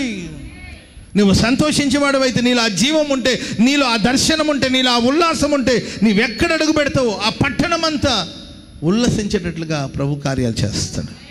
యెహెజ్కేలు గ్రంథంలో 37వ అధ్యాయం మొదటి వచనం చదవండి. యెహెజ్కేలు గ్రంథం 37వ అధ్యాయం, త్వరగా చదవాలి. యెహెజ్కేలు గ్రంథం 37వ అధ్యాయం మొదటి వచనం. యెహోవా హస్తము నా మీదికి, దేవుని హస్తం నా మీదకి వచ్చింది, నేను ఆత్మవశుడనై ఉండగా దేవుడు నన్ను తీసుకుని వెళ్ళి ఎముకలతో నిండి ఉన్న ఒక లోయలో నన్ను దింపెను. ఆయన వాటి మధ్య నన్ను అటు ఇటు నడిపించుచు ఉండగా ఎముకలు అనేకములు ఆ లోయలో ఆ లోయలో నాకు కనబడ్డాయి. కేవలం ఎండిపోయి, అది పూర్తిగా ఎండిపోయిన స్థితిలో ఉంది. ఆయన నరపుత్రుడా, ఎండిపోయిన ఎముకలు బ్రతకగలవా అని నన్ను అడగగా, ప్రభు అది నీకే తెలియను అని నేను అంటిని. అందుకు ఆయన ప్రవచనమెత్తి ఇట్లను ఎండిపోయిన ఎముకలారా, యెహోవా మాట ఆలకించండి. ఈ ఎముకలకు ప్రభు అయిన యెహోవా సెలవిచ్చినదేమనగా, మీరు బ్రతుకున్నట్లు మీలోనికి నా జీవాత్మను రప్పించుచున్నాను. చప్పట్లు కూడా మొదలు గట్టిగా గట్టిగా ఒకసారి బిగ్గరగా ఒక చప్పట్లు కొట్టండి గట్టిగా గట్టిగా. హల్లెలూయా. జీవం నీలో ఉన్నప్పుడు, జీవ మార్గములో నీవు ఉన్నప్పుడు, నీవెక్కడ అడుగు పెడితే అది ఎండిపోయిన ఎముకలు, పూర్తిగా ఎండిపోయిన స్థితిలో ఉంది. ఆశలన్నీ విఫలమైపోయిన పరిస్థితి, నీ ఇంట్లో ఆశలన్నీ విఫలమైన పరిస్థితులు, ఓడిపోయి ఓటమి పాలై ఆశలన్నీ విఫలమైన పరిస్థితిలో నీ కుటుంబం ఉందా? నీ సమాజం ఆశలన్నీ విఫలమైపోయిన స్థితిలో ఉన్నారా? కృంగిపోయిన స్థితిలో ఉన్నారా? ఆశలు లేవు, ఎవరి కోసం బతకాలి, ఎందుకోసం బతకాలి అని మాట్లాడే మనుషుల మధ్యలో మనం ఉన్నామా? నిరాశ నిస్పృహలో ఉన్న వారి మధ్యలో మనం ఉన్నామా? ప్రభు మనల్ని ఆ మార్గాలు నడిపించినప్పుడు, నీలో జీవం ఉన్నప్పుడు, జీవ మార్గాలు నడిచేవాడుగా నీవు ఉన్నప్పుడు, దేవుడు అంటాడు, ఈ ఎండిపోయిన ఎముకలన్నీ బ్రతకగలవా అని దేవుడు అడిగితే, అది నాకేం తెలుసు ప్రభు, అది నీకే తెలుసు అన్నాడు. అప్పుడు నీవు ప్రవచనం ఎత్తి మాట్లాడు. Praise the Lord. మాట్లాడండి. మీ నోట నా మాట ఉంచానన్నాడు ప్రభు. మీ నోట ఏముందండి? చెప్పాలి. నీ నోట ఏముందండి? దేవుని మాటలు ఉంది. ఆమేన్. చాలామంది అంటారు, అన్న నిరాశ నిస్పృహలో వచ్చాము ఈరోజు ప్రభు నాతో నేను చాలా వింటూ ఉంటాను. ఇట్లా ప్రార్థన చేస్తున్నప్పుడు, అయ్యా చేతులు పట్టుగా, ఈరోజు నువ్వు మాట్లాడిందంతా నా కోసం మాట్లాడు. చచ్చి ఉండాల్సింది అయ్యా ఇంకొక వారం 10 రోజులు మేము. కానీ మీరు మాట్లాడిన మాటలు, మీ నోట ప్రభు ఉంచిన మాటలు మా కుటుంబాన్ని బ్రతికించింది. స్తోత్రం చెప్పండి గట్టిగా. ఎన్నో సాక్ష్యాలు. కుటుంబంతో విషయం తాగి చనిపోవాలని అనుకున్నారంట. ఇది కరోనా టైంలో దేవుని వాక్యం లైవ్లో విన్నారంట. విని మరణం నుండి జీవానికి ఆ కుటుంబం దాటించబడ్డారు. కరువులో, కష్టాలు ఎందుకు అని విసిగి వేసారని పోయిన సందర్భాల్లో లైవ్లో వినిపించిన మాటలు ఆ కుటుంబాన్ని బ్రతికించాయి. మాట్లాడండి. Praise the lord. కొంతమంది భక్తులు ఉంటారు, ఎవరితో మాట్లాడరు. నీ నోట ప్రభు మాట ఉంచాడు, అది దేవుని మాట, అది బ్రతికించే మాట. ప్రవచనాత్మకమైన మాటలు ప్రభు నీ నోట ఉంచాడు. అది ఎండిపోయిన మనుషులు కూడా జీవింప చేయడానికి శక్తి కలిగిన మాటలు, శక్తి కలిగిన మాటలు, శక్తి కలిగిన మాటలు. ఆమేన్. పిల్లలు 2 సమస్యలు పోయారు, మాట్లాడాడే నాన్న ఏం కాదులేరా, ఏం కాదు, ధైర్యంగా ఉండు. నేను ఇంటర్లో నాకు ఒక సబ్జెక్ట్ 1-2 సబ్జెక్ట్ పోయిందనమాట. నేను దిగులుగా ఉంటే మా అమ్మ చెరై అది పెద్ద గగనం. అంటే అది కూడా ఎందుకు పోయిందంటే, నేను సేవ ప్రార్థన తెలుసు కదండి, చర్చిలో ఉన్న యూత్ గురించి. వాళ్ళు ఎప్పుడు చర్చ్ కార్యక్రమాల్లో నిమగ్నమై తిరుగుతున్న సందర్భాలు అప్పట్లో సరిగ్గా దృష్టి పెట్టలే. కొంచెం సబ్జెక్ట్ మిగిలిపోయింది. నేను ఫీల్ అయిపోతుంటే మా అమ్మ చీరా, నేనేమో తెగ దిగులు పడిపోయి బాధపడిపోయి, ఎందుకిలా జరిగిందని అనే స్టేజ్లో ఉన్నాను. మా తమ్ముడేమో ఏంటండి మా అమ్మని, ఏంద్రవాడు అట్టున్నాడంటే, పోయిందంటగా పోయింది అని అంటుంటే, అప్పుడు మా అమ్మని, నిజంగా మా అమ్మ నేను ఎప్పుడు తలుచుకుంటూ ఉంటాను. Praise the Lord. మా అమ్మని అసలు నేను ఎప్పటికీ మర్చిపోలేను. ఎందుకంటే ఏంటంటే మా తప్పుల ద్వారా కూడా మాకు అనేక పాఠాలు మా అమ్మ నేర్పించేది. తప్పు చేశారని శిక్షించిన గొప్ప విషయం కాదు, ఆ తప్పుల ద్వారా కూడా పాఠాలు నేర్చుకుని ముందుకు వెళ్ళాలని అమ్మ మాకు మా అమ్మగారు మాకు నేర్పించారు. మా అమ్మ ఏమనిందంటే, ఏదరా 2 పోయింది, ఓరే పిచ్చి మొహమా, 2 పోతే నీవు అంత బాధపడితే ఆ ఎదిరింటోడిది 5 సబ్జెక్ట్ పోయినాయట, వాడే దర్జాగా తిరుగుతున్నాడు కదరా, నువ్వు 2టికి ఇంత బాధపడుతున్నా.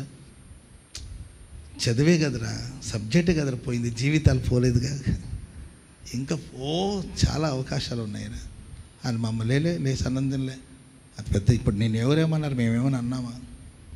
Praise the Lord. అదే మీ పిల్లలు ఫెయిల్ అయ్యారు అనుకో, నేను బయటికి వెళ్ళి ఫెయిల్ అయింది ఈ అమ్మాయి, వాళ్ళ అమ్మకేమో అంత బాధ. అంటే ఫెయిల్ అవ్వమని కాదు, కొంతమంది తల్లిదండ్రులు నా మీద గొడవ కొడుతుంటారు, ఏంట్రా ఐట చెప్తావు నీవు అసలు అని. అట్ట కాదు, మీ నోట జీవపు మాటలు ఉన్నాయి. ఆ మాటలు చెప్తే ఎండిపోయిన మీ బిడ్డల జీవితాలు కూడా చిగురింప చేసి, ఆ ఎండిపోయిన ఎముకలు మహాసైన్యముగా మార్చిన దేవుడు, సైన్యముగా మార్చిన దేవుడు. స్తోత్రం చెప్పండి గట్టిగా. జీవ మార్గంలో దేవుడు మనల్ని నడిపిస్తాడు. ఆ జీవ మార్గాలు నడిచే వాళ్ళ నోట జీవపు మాటలు, జీవపు మాటలు. Praise the Lord. దేవుడు తీసుకెళ్ళి ఆ ఎండిన ఎముకలు, దేవుడు మనల్ని ఒక చోట ఉంచాడు అంటే ఏదో సంకల్పం ఉంటుంది ఆయనకి. ఆమేన్. నా ఇల్లు ఎట్టుంది, నా పిల్లలు ఎట్టు, నిన్ను అక్కడ ఉంచాడంటే దేవుడికి ఏదో గొప్ప పర్పస్ ఉందని అర్థం, ఉద్దేశం ఉందని అర్థం. అందుకే అక్కడ పెట్టాడు. ఆమేన్. అక్కడ నుండి పారిపోవాలని అనుకోవద్దు నీవు. అక్కడ నుండి తప్పించుకోవాలనుకోవద్దు. నేను అక్కడ ఉంచాడంటే దేవుడు ఏదో దేవునికి ఒక సంకల్పం ఉంటుంది. చెరసాల్లో కాళ్ళు చేతులు ఇరిచేసి కాళ్ళు చేతులు రక్తం వచ్చి తీసుకెళ్ళి తోసేశారండి. భూకంపం వచ్చేసి మొత్తం మీద తలుపులని తెరవబడిపోయింది. ఆ చెరసాల యొక్క పునాదులని అదిరిపోయి తలుపులను పారిపోలేదు పౌలు. ఎందుకంటే తనకు తెలుసు ఇక్కడ నా ద్వారా ఏదో చేయబోతున్నాడు దేవుడు. ఆమె ఏదో చేయబోతున్నాడు. ఆగాడండి. అప్పుడు చెరసాల అధికారి వచ్చాడు. ఆ ఇంటికి వెళ్ళి ఆ ఇల్లంతా రక్షణ, సంతోషం. ఆమె కొర్నేలి ఒక్కడేనండి దైవభక్తి గలవాడు. కానీ అతన్ని బట్టి ఆ ఇంట్లో అడుగుపెట్టిన వాళ్ళందరూ ఆ రోజు రక్షణానందాన్ని అనుభవించారు. నువ్వు ఒక చోటు ఉన్నావంటే ఏంటి ఆయన పర్పస్ ఏంటి? నీలో ఆయన జీవం ఉంది. నువ్వు జీవ మార్గంలో నడుస్తున్న వ్యక్తి. నువ్వెక్కడుంటే దేవుడు సమస్తాన్ని జీవింపచేసే దేవుడు. హల్లెలూయా చెప్పండి గట్టిగా, హల్లెలూయా. యెహెజ్కేలు మరి ఎండిపోయిన ఎముకలు బ్రతకగలవంటే ప్రభువా, దేవుడు మన జీవితంలో మనకు దేవుడు ఏదో ఒకటి చూపిస్తాడు. ఆయన చూపించిందని మనం చూడాలి. ఆమె మన ఆలోచనతో కాదు, మన చూపుతో కాదు, దేవుని అంటూ ఉంటారు లోకల్. రే ఏం చూసి ఇష్టపడ్డావు రా అమ్మాయిని అని అడిగాను అనుకో, అన్న నా కళ్ళతో చూడండి అని అంటుంటాడు. అర్థమైందండి? ఏం చూసి ఇష్టపడ్డావురా, ఇంత పెద్ద చదువు చదువుకొని ఇంత బాగున్నావు, నీకేమైంది, నీకెట్లా నచ్చింది రా అమ్మాయి అని అన్నావు అనుకోండి, అన్న నా కళ్ళతో చూస్తే మీకు అర్థమవుతుందని. మీ కళ్ళతో చూసారు. అట్లా నేనంటాను, మన కళ్ళతో కాకుండా దేవుని కళ్ళతో మనం చూద్దాం. చప్పట్లు కూడా అందరూ గట్టిగా గట్టిగా గట్టిగా హల్లెలూయా, ప్రైజ్ ది లార్డ్, హల్లెలూయా. మోషే పుట్టినప్పుడు ఏంటండి దివ్య సుందరుడు అంట. ఏ సుందరుడు అండి? మోషే పుట్టినప్పుడు చాలామంది పుడుతున్నారు, తీసుకెళ్ళి చంపేస్తున్నారు. కానీ ఆ తల్లిదండ్రులకి ఆ పిల్లవాడు ఎలా కనిపించాడండి? దివ్య సుందరుడేమన్నా? సుందరుడై, ఒట్టి సుందరుడేనా?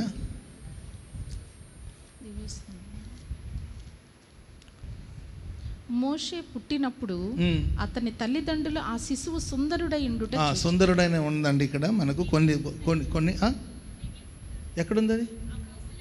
సరే, ఓకే. ఎవరి గురించి? మోషే గురించేనా?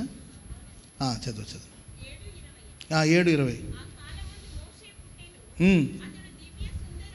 దివ్య సుందరుడై, స్తోత్రం చెప్పండి అందరు గట్టిగా. ఆ శిశు దివ్య సుందరుడై ఉన్నాడండి. చెప్పండి కూడా అందరు గట్టిగా. అప్పుడు వాళ్ళు ఆలోచనలో పడ్డారు. ఆమేన్. ఎవరి పిల్లలు వాళ్ళకి ముద్దు. కాకి కాకి పిల్లలు ముద్దు, కోతికి కోతి పిల్లలు ముద్దు, అది వేరే విషయం.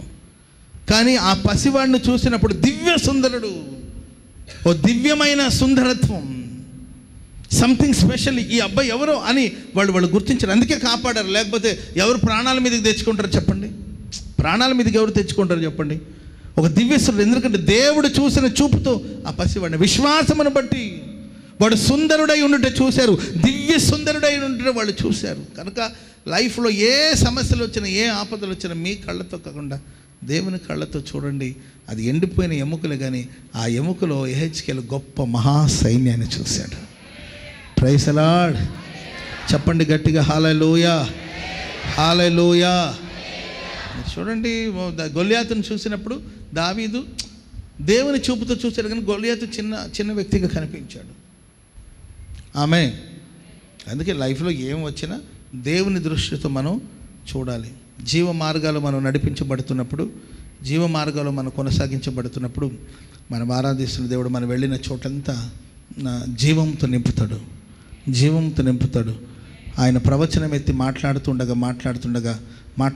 దేవుడు ప్రవచనం ఎత్తి మాట్లాడమన్నాడు. నీ ఊపిరిని విడవమన్నాడు. ఆమెను చెప్పడం అది గట్టిగా.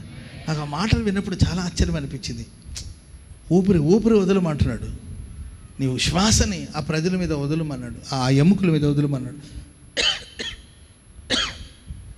నలు దిక్కు నుండి జీవాత్మ వచ్చి ఆ ఎండిపోయిన ఎముకలని మహాసైన్యముగా మారిపోయింది. ఈరోజు ఫ్యామిలీ అంతా ఎండిపోయిన అనుభవాలు, జీవితాలన్నీ ఎండిపోయిన స్థితులని మాట్లాడుతూ ఉండండి. Praise the Lord. నా ఇల్లు ఆశీర్వదించబడును గాక, నా ఇంటికి క్షేమం కలుగును గాక, నా బిడ్డలు దీవించబడుదురు గాక, నా యజమానుడు గనుడుగా బ్రతుకును గాక, మా కుటుంబం అంతా ఆరోగ్యంగా ఉండును గాక అని ఇట్లా మాట్లాడుతూ ఉండండి. మీరు చచ్చినోడు వచ్చాడు, అంచోళ్ళందరికీ వస్తుంది, వీడికి రావట్లేదు, లారీ కింద పడిపోయి సావుబో అంటుంటే వాడు సత్తాడు. అర్థమైందండి? ఇన్సూరెన్స్ కూడా లేదంట మరి వాడికి. అర్థమైందండి? అడ్డగాడిదిలాగా పందులు తిన్నట్టు తింటున్నారు కదా, అర్థమైందండి? ఇయే మన ఇళ్లలో వినబడే మాటలు. పంది తిన్నట్టు తింటున్నావు కదా, వండి పెట్టింది నీవే కదా, మరి వండి పెట్టింది నీవే, పెట్టేటప్పుడు పంది తిన్నట్టు తింటున్నావు కదా అని చెప్తే కుక్కలాగా అరవద్దు నీవు అంటుంటాడు ఆయన. ఆయనేమో పంది, ఈమెమో కుక్క. అర్థండి? దున్నపోతులాగా తిరుగుతున్నారు కదా, పిల్లలేమో దున్నపోతులు. అర్థమైందండి? ఈయన జంతుశాల, అదేమన్నా ఎంత చక్కగా పిలుచుకోవాలి చెప్పండి. Praise the Lord. మంచి మాటలు, ఎందుకంటే మీ నోట జీవం ఉందండి. జీవ మార్గాలు నడిచేవాళ్ళు జీవింపచేసే మాటలు మాట్లాడండి. Praise the Lord. హల్లెలూయా. జీవ మరణాలు నాలుక వశం అని రాయబడింది. మన నోట జీవం ఉంది, మరణం ఉంది. మంచి, నేను ఆశీర్వదించబడతాను, మేము గొప్పగా ఉంటాం, ఈ సంవత్సరం తిరిగే లోపల గొప్ప ఇల్లుగా ఉంటాం, 6 నెలల్లో నాకు ఉద్యోగం వస్తుంది కన్ఫామ్. Praise the lord. మాట్లాడుతూ ఉండండి. నేను ఆరోగ్యంగా ఉంటాను, నాకేమైంది, హెల్తీగా ఉన్నాను నేను. Praise the Lord. హల్లెలూయా. ఎప్పుడు చూసినా అసలు అయ్యా ఒంట్లో అసలు ఏం బాగలేదు, ఏం బాగలేదంట, కుంభాలు తింటూనే ఉంటారు వాళ్ళ. అసలు ఏం బాగలేదయ్యా, నాకంతా బాగుంది, ఐఎమ్ హెల్తీ, నేను ఆరోగ్యంగా ఉన్నాను, నేను క్షేమంగా ఉన్నాను. మేము ఇచ్చట కుశలం, మీరు అచ్చట కుశలమా? Praise the Lord. నేను క్షేమంగా ఉన్నాను, మీరు క్షేమంగా ఉన్నారా? Praise the Lord. అంతే కదండి. అలా కాకుండా కొంతమంది చూడండి, మేము చిన్నప్పుడు లెటర్ రాసేటప్పుడు, ఏది లెటర్ రాసారా గతంలో? ఏంటండి, ఎవరికైనా మన బంధువులకు లెటర్ రాసినప్పుడు ఫస్ట్ పైన క్షేమము అనే ఒక పదం పెట్టాడు. మరి మీ ఆంధ్రలో ఉందో లేదో కానీ మేము మా లెటర్ పైన క్షేమం అని రాసేవాళ్ళం, కింద వచ్చేసి ఏంటండి ప్రియాతి ప్రియమైన అని స్టార్ట్ చేస్తాం. రాసి ఇంట్లో ఎవరికి బాగలేదు, అసలు ఏం బాగలేదు, ఆర్థిక అన్ని సమస్యలే, క్షేమం అని పెట్టినప్పుడు క్షేమమే. ఆమెను చెప్పడం గట్టిగా. Negative things, negative thoughts, negative విషయాలు చాలా ఉంటాయి. నీ దృష్టి, నీ కాన్సన్ట్రేషన్ మొత్తం మంచి వాటి మీద వెళ్ళాలి. అందుకే దేవునికి కృతజ్ఞతాస్తుతులు చెల్లించాలంటే ప్రభు ఎన్నో మేలు చేశాడు. ఏంటండి, వర్షం వస్తూ ఉండొచ్చు, మనకు ఒక మంచి మందిరం దేవుడు ఇచ్చాడు. హల్లెలూయా. ఒక్క పోస్తూ ఉండొచ్చు, పెద్ద పెద్ద ఫ్యాన్లు ఇచ్చాడు దేవుడు మనకు. Praise the Lord. ఇచ్చిన దాన్ని బట్టి స్తుతించండి. అమ్మ ఒక్క అనుకోకపోతే ఒక అట్టం మొక్కించాడు కదా దేవుడు నీకు. అర్థండి,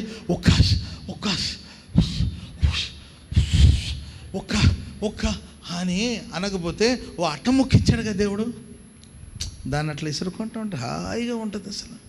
ప్రైజ్ ది లార్డ్. ఇసురుకుంటూ అంటుంటారు. తింటున్నప్పుడు కారం అనకపోతే ఏంటండి, కారంతో పాటు ఒక ముక్కల్ని ఇచ్చాడు కదా దేవుడు. Praise the Lord. ముక్క గురించి మాట్లాడరు కానీ ఆ కారం గురించి మాట్లాడుతుంటారు. Praise the Lord. ఏం బాగుంది అసలు, రుచి పసిలేని భోజనం అనకపోతే ఆ ఫుడ్ అని దేవుడు మనకి ఇచ్చాడు కదా. అంటే మన దేని మీద ఉంచాలి దృష్టి అనేది మనం చూసుకోవాలి. ఆమేన్. హల్లెలూయా. చెప్పండి గట్టిగా హల్లెలూయా. ఒకటి జ్ఞాన మార్గము, రెండవదిగా జీవ మార్గం. ఈ జీవ మార్గం మనకి ఎక్కడ తీసుకెళ్తే తెలుసండి, జీవ వృక్షమునకు హక్కుదారులమై మనం. Praise the Lord. స్తోత్రం చెప్పండి గట్టిగా. హల్లెలూయా. మహిమలోనికి తీసుకెళ్తుంది. ఇంకొక మాట చెప్పి నేను ముగిస్తాను. చెప్పమంటారా? ఇంకొక మాట. రాజుల మొదటి గ్రంథం 19వ అధ్యాయం 15-16 వచనాలు. త్వరగా చదవాలి. రాజుల మొదటి గ్రంథం 15వ అధ్యాయం 19వ అధ్యాయం 15-16 వచనాలు. త్వరగా. రాజుల మొదటి గ్రంథం 19వ అధ్యాయం 15-16. ఓకే. మరియు అతడు తన తండ్రి ప్రతిష్ఠించిన వస్తువులను సారీ మరి రాజుల మొదటి గ్రంథం 19వ అధ్యాయం ఏలియా గురించి అమ్మా. ఏలియా చదవండి అమ్మా. దొరకలేదా? ఎన్నో వచ్చిన అది? 19, 15. అప్పుడు యెహోవా అతనికి సెలవిచ్చినదేమనగా, నువ్వు మరలి అరణ్య మార్గమున దమస్కునకు పోయి దానిలో ప్రవేశించుమని దేశం మీద హజాయేలును పట్టాభిషేకం చేయము, ఇశ్రాయేలు వారి మీద నింషీ కుమారుడైన యెహూకు పట్టాభిషేకం చేయము, నీ కుమారుగా ప్రవక్త యుండుటకు అబేల్మే హోలావాడైన షాపాతు కుమారుడైన ఎలీషాకు అభిషేకం చేయము. స్తోత్రం చెప్పండి అందరూ గట్టిగా. అరణ్య మార్గం, నీవు మరలా అరణ్య మార్గాన వెళ్ళాలి. స్తోత్రం చెప్పండి అందరూ గట్టిగా. అరణ్య మార్గం. ఏలియా గురించి నేను చాలాసార్లు చెప్పాను. ఆయన నా పితరుల కంటే నేను గొప్పవాడును కానన్నాడు. గొప్పవాడా కాదా? మీరు చెప్పండి. గొప్పవాడే. Praise the Lord. పితరుల కంటే గొప్పవాడు. ఎందుకు తెలుసండి?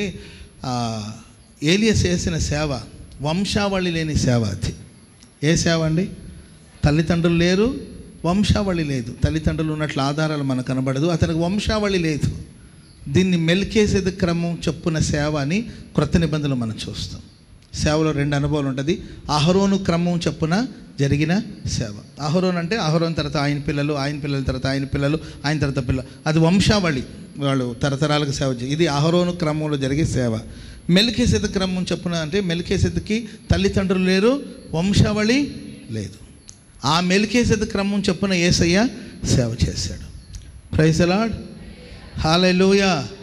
అందరూ పాత నిబంధనలు అందరూ అహరోను క్రమం చొప్పున లేవీలు సేవ చేస్తూ వచ్చారు. కానీ ఈ ఏలియా సేవ వచ్చేసి మెల్కీసెదెకు క్రమం చొప్పున జరిగించిన సేవ. Praise the Lord. చెప్పండి గట్టిగా హల్లెలూయా.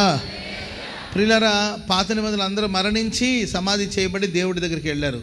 కొత్త నిబంధన భక్తులకి బైబిల్లో నిర్ణయించిన నిర్ణయం ఏంటంటే, ఆర్భాటంతోనూ ప్రధాన దూత శబ్దంతోనూ దేవుని బోరుతోనూ ప్రభు వచ్చును, మృతులమైన వాళ్ళు మొదట లేపబడతారు, ఆ మీదట సజీవులమైన మనము, మృతులు చనిపోయిన వాళ్ళు లేపబడతారు, ఆ తర్వాత బ్రతికున్న మనం అప్పుడప్పుడు చచ్చిపోయి లేవడం కాదు, మనం బ్రతికిన వాళ్ళు రూపాంతరం చెంది రెప్పపాటున ఆకాశానికి వెళ్తాం. మహాకాశాన్ని ప్రభుని కలుసుకుంటాం. హల్లెలూయా. దీన్ని రాకడ అంటారు, దీన్ని రూపాంతరం అంటారు, రాకడలు ఎత్తబడడం అంటారు. ఆమేన్. మరి పాత నిబంధనలో ఏలియా ఎత్తబడ్డాడంటే పాత నిబంధనలో ఉండి క్రొత్త నిబంధన సేవ చేశాడు. Praise the Lord. గొప్పవాడే.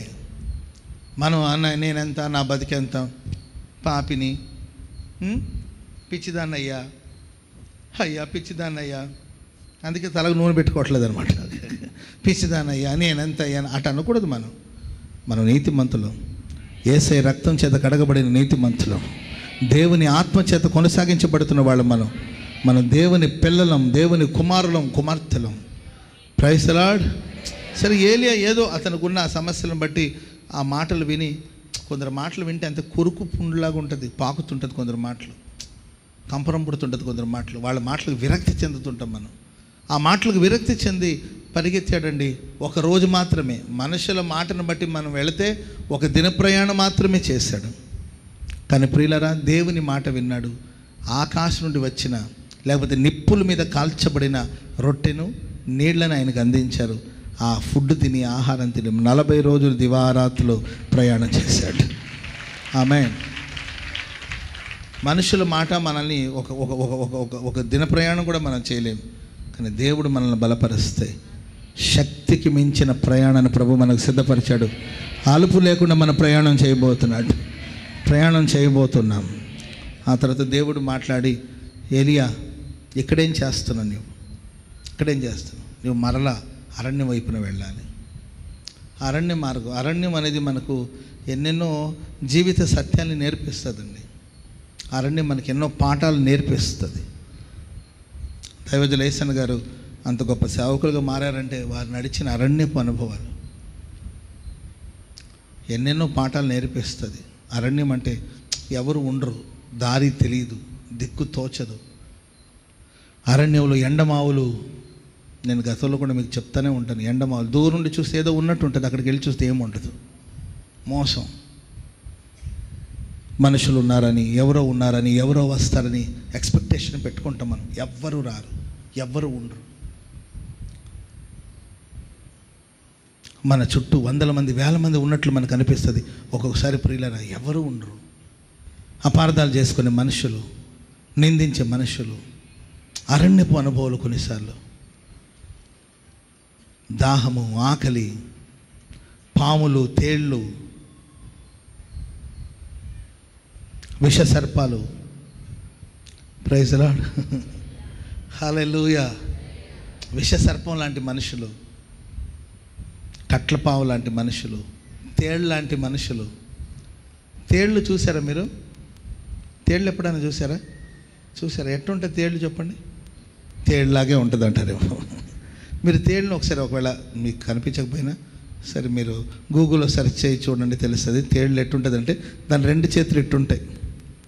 చేతులు ఎలా ఉంటుందండి? నడిచేటప్పుడు 2 చేతులు ఇటు అంటూ ఉంటుంది. అంటే praise Lord, praise Lord, praise Lord, praise Lord అంటుంటుంది. మనకు కాస్త ఆదమరిచి ఉన్నామనుకోండి, తోకలో దానికి విషం ఉంటుంది. అర్థమైందండి? తోక అట్ట పైకెత్తుకొని ఉంటుంది, దాంట్లో విషయం ఉంటుంది. చేతులు మాత్రం స్తోత్ర స్తోత్ర స్తోత్ర స్తోత్ర ప్రైజ్ లార్డ్, ప్రైజ్ లార్డ్ అంటుంటుంది. మనం ఏమాత్రం ఆదమరిచి ఉన్నామనుకోండి, వెంటనే ఆ విషయం వేరజమ్ముతుంది. కొందరు మాట్లాడే మాటలకి, వాళ్ళు చేసే సంబంధం, ఇదే అరణ్యపు అనుభవం. ఇలాంటి తేళ్ళు ఉంటాయి, పాము లాంటి మనుషులు. కానీ ప్రియులారా, దేవుడు మనల్ని ఈ అరణ్యంలోనికి తీసుకెళ్తాడు, పాఠాలు నేర్పిస్తాడు దేవుడు మనకు. పరిశుద్ధాత్మ దేవుడు సాతాను చేత శోధించబడాలని యేసుక్రీస్తు ప్రభువు వారు అరణ్యంలోకి తీసుకెళ్ళారు. అక్కడ నీవు దేవుని కుమారుడు అయితే ఈ రాళ్లను రొట్టెగా చేయమన్నారు. మనం దేవుని కుమారులు మన ఊరంతా చెప్పుకోవాల్సిన అవసరం ఉందో చెప్పండి? నువ్వు నీతిమంతుడిని, నేను నీతిమంతుడిని. మనం మాంసం తిన్నామని చెప్పి, మాంసం తిన్న తర్వాత ఆ ఎముకలన్నీ తీసుకొని ఒక తాడు కట్టి మెడకేసుకుని తిరుగుతామా? మనం మాంసం తిన్నాము, మటన్ తిన్నామంటే ఆ ఎనర్జీలో తెలియాలి. Praise the Lord. అన్నయ్య బాగా తిన్నట్టున్నారు ఈరోజు అన్నట్టు ఉండాలి. అంతేగాని నేను మాంసం తిన్నాను, ఎముకలన్నీ కూడా ఏంటంటే దారాన్ని తీసుకొని ఆ ఎముకలన్నీ ఒక దండగా చేసుకొని అంటే ఆ దండం తగిలించుకొని తిరగలేము కదా. మనం దేవుని కుమారులను ఎవరికి ప్రూవ్ చేయాల్సిన అవసరం లేదు. నీవు దేవుని కుమారుడు అయితే ఈ రాళ్లను రొట్టెగా చేయమన్నాడు. నీకు చేయాల్సిన అవసరం లేదురా బాబు. అయినా మనిషి రొట్టె వలన కాదు, దేవుని మాట వలన బ్రతుకుతాడు. చప్పట్లు కూడా మొదలు గట్టిగా. ఇది అరణ్యంలో జరిగిన పోరాటం. ఆమేన్. నువ్వు దేవుని కుమారుడు అయితే కొండ మీదకి వెళ్ళి, లేకపోతే ఆ దేవాలయం మీదకి వెళ్ళి అక్కడ నుండి కిందికి దూకు. నువ్వు దేవుని కుమారుడు కదా, నీ పాదములకు రాయి తగలకుండా వాళ్ళు తమ చేతుల మీద ఎత్తుకుంటారు, దేవదూతలు రాయబడింది కదా అన్నాడు. నీ దేవుడైన యెహోవాను పరీక్షించకూడదని రాయబడింది. Praise the lord. అరణ్యపు అనుభవం, శోధనలు, సాతానుడు వెంటబడి వేధిస్తూ ఉంటాడు. ఆమేన్. చెప్పండి గట్టిగా హల్లెలూయా, హల్లెలూయా. ఆ తర్వాత ఒక పర్వతం మీదకి తీసుకెళ్ళిపోయి లోక మహిమంతా చూపిస్తాడు. ఇప్పుడు మన పర్వతానికి ఎక్కాల్సిన అవసరం లేదు, అరచేతిలో మొత్తం ఉందండి ప్రపంచ మహిమంతా.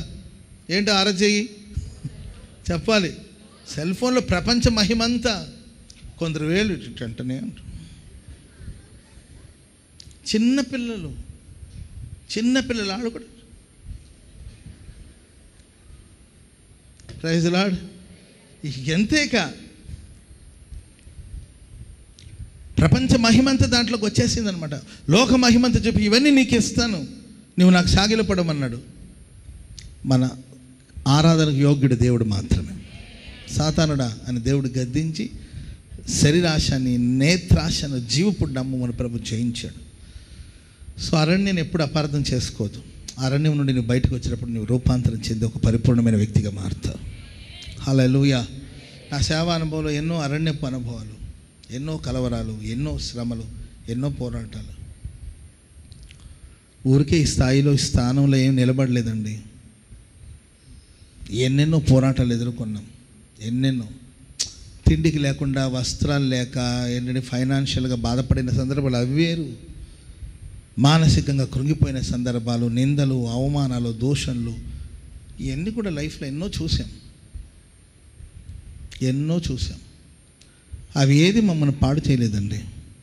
ఆ అరణ్య మార్గంలో దేవుడు ఎన్నో పాఠాలు నేర్పిస్తూ వచ్చాడు. పాఠాలు నేర్చుకున్నాను. Praise the Lord. చెప్పండి గట్టిగా హల్లెలూయా. మన జీవితాల్లో కూడా మీకు ఎన్నో అరణ్యపు మార్గాలు అంటే దాన్ని ఎప్పుడు అపార్థం చేసుకోదు. అరణ్యంలో ప్రభువుకు దగ్గర అవ్వాలి అంతేగా. ప్రియుని మీద ఆనుకుని అరణ్య మార్గమున వచ్చుచున్న ఈమె ఎవరు అని పరమగీతాల్లో రాయబడింది.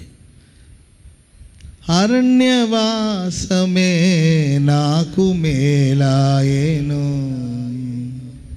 ఆదరణ లేని ఈ లోకములో ఆనుకుంటేనే ఎదుటే నిలిచే నీ పైనే అనురాగ సీమలో అనుబంధము పెంచిన నీతో అరణ్యవాసమే నాకు మే.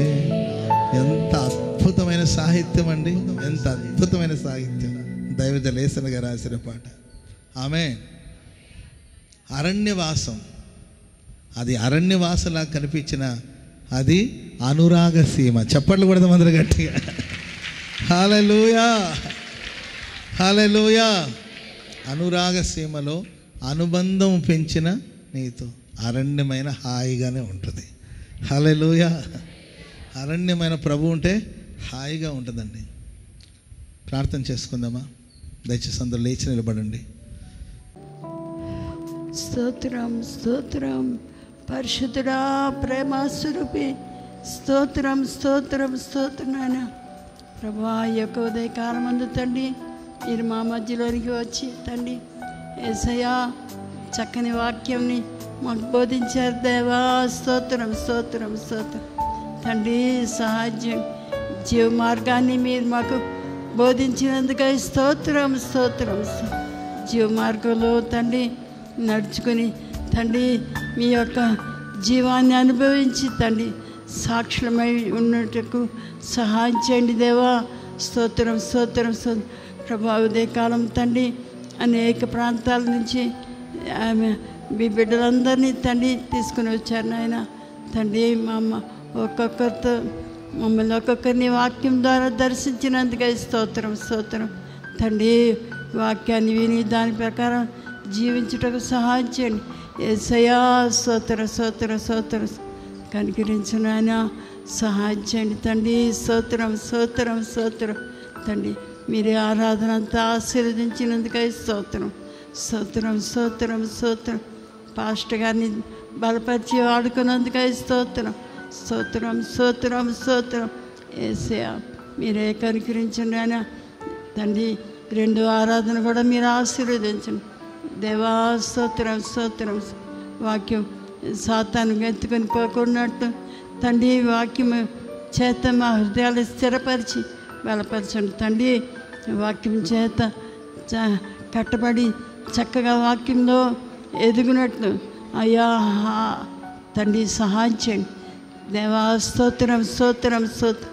కూటానికి వచ్చిన బిడ్డలందరినీ పేరు పేరున ఆశీర్వదించి దీవించి బాబా మమ్మల్ని అందరినీ మీ మహిమ గల రాజ్యం కొరకు రాకడ కొరకు సిద్ధపరచమని స్తోత్రం, స్తోత్రం. మహిమ ఘనత ప్రభావాలు మీరు మాత్రమే పొందుకోమని మా ప్రభువైన యేసుక్రీస్తు పరిశుద్ధ నామములో ప్రార్థించి వేడుకొంచున్నాం తండ్రి. ఆమేన్, ఆమేన్, ఆమేన్, ఆమేన్.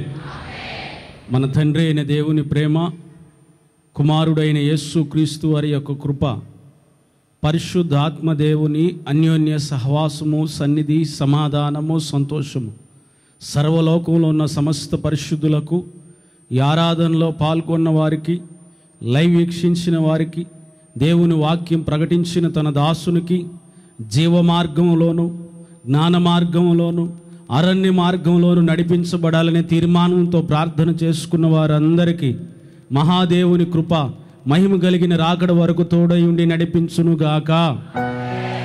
ఆమేన్, ఆమేన్, హల్లెలూయా.